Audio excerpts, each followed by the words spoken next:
It should be clear to all Americans that we have a very serious left-wing terror threat in our country.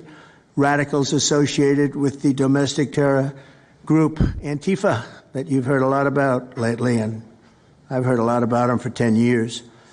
And other far-left extremists have been carrying out a campaign of violence against ICE agents and other officials charged with enforcing federal law. They have been very threatening to people, but we're going to be very threatening to them, far more threatening to them than they ever were with us, and that includes the people that fund them. President Trump is there railing against the anti-fascist movement known as Antifa during a roundtable yesterday. Trump has repeatedly gone after Antifa in recent weeks, even going as far as to designate the movement as a terrorist organization. He indicated yesterday he would escalate that designation to a foreign terrorist organization. Are you going to work with your administration to designate it a foreign terror organization? You mean it a terror? Antifa? Antifa? A foreign terror organization. Well, has that been done? Pretty close, right? Would you like to see it done? Yes, Mr. President. Do you think it would help? They have foreign I'd be links glad all to across do it. Western I think it's Europe. the kind of thing I'd like to do. If you'd like, does Middle everybody East. agree? If you agree, I agree. Let's get it done, okay? Let's get it done. Marco, we'll take care of it. Trump was hosting that roundtable with conservative influencers and journalists yesterday, just hours before Texas National Guard troops arrived in the greater Chicago area last night. Now, their mission to protect ICE and other U.S. government personnel there. Trump has blamed Antifa for protests against ICE in Chicago and Portland and took aim at Chicago Mayor Brandon Johnson and Illinois Governor J.B. Pritzker on Truth Social for not adequately protecting ICE. Writing simply, Chicago Mayor should be in jail for failing to protect ICE officers. Governor Pritzker also. After Trump's roundtable, Governor Pritzker offered a scathing response, telling the Chicago Tribune, quote, "This is a man who's suffering dementia. This is a man who has something stuck in his head. He can't get it out of his head. He doesn't read. He doesn't know anything that's up to date.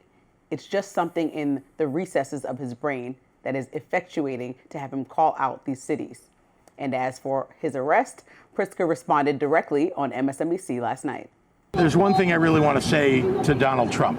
If you come for my people, you come through me. So come and get me.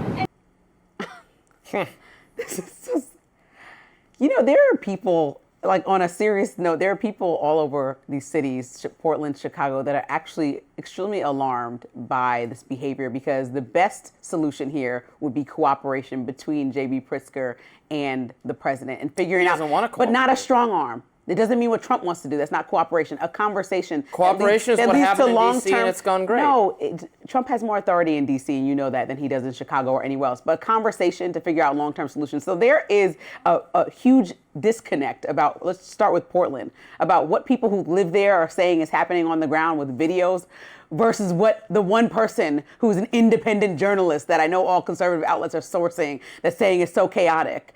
You always get mad at me when I say, oh, there's people on the ground that local news stations are talking to, and they're saying that, and you're like, who, they found the 3 people? Okay, so it goes both ways. So how about the federal government speak to local government and figure out a long-term solution for stuff instead of Trump strong-arming and then them name-calling all day? Dementia, go to jail. Is he really going to jail our local leaders? Is that the plan? Well, we obviously shouldn't do that. There are a couple different things here. J.B. Pritzker's Illinois, Chicago, that's, there's crime that is gang-related and drug-related and maybe it's some mental illness and homelessness. I think Chicago... Which is not under the president's jurisdiction to handle. Yes, you agree? Yeah, fine.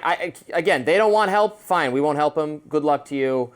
Chicago is a wasteland, but have fun. A wasteland? Chicago has a very high violent crime rate. It's had a very high violent crime rate for years. It's not even number one on the list. That's what I'm saying. Okay, congratulations. You're the number one most violent jurisdiction in the entire country. I think they could use help, but whatever.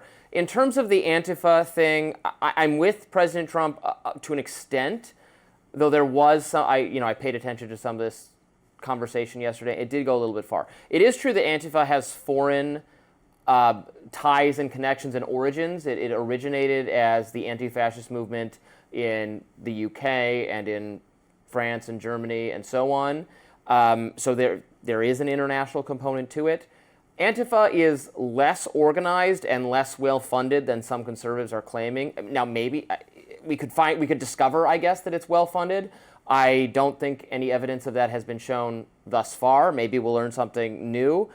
Antifa is, to my mind, based on my experience with the group, which is extensive because I've followed them around this city and other cities. I've seen them, in summer of 2020, they were smashing windows and, walking around with baseball bats, and they use black umbrellas to try to stop you from taking pictures of them. They're in black masks. Their tactic is the black bloc, where someone commits an act of property destruction or violence and then blends back into the group because everyone's dressed in the same kind of clothing.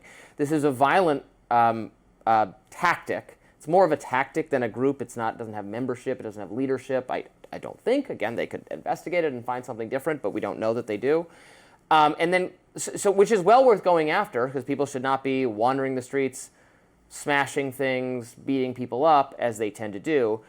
At the same time, like Kristi Noem at this, she said that they are as, what did she say exactly? That they're as organized and dangerous. I should pull up her exact words here. She said, just as sophisticated as, that Antifa is just as sophisticated as MS-13, Tren de Aragua, ISIS, Hezbollah, and Hamas. I'm sorry. Antifa is not as sophisticated as Hamas. It's not as sophisticated as ISIS. ISIS held territory. It held a massive amount of territory. It killed tons and tons of people, thousands of people. Hamas launched an attack on a sovereign state. It took prisoners.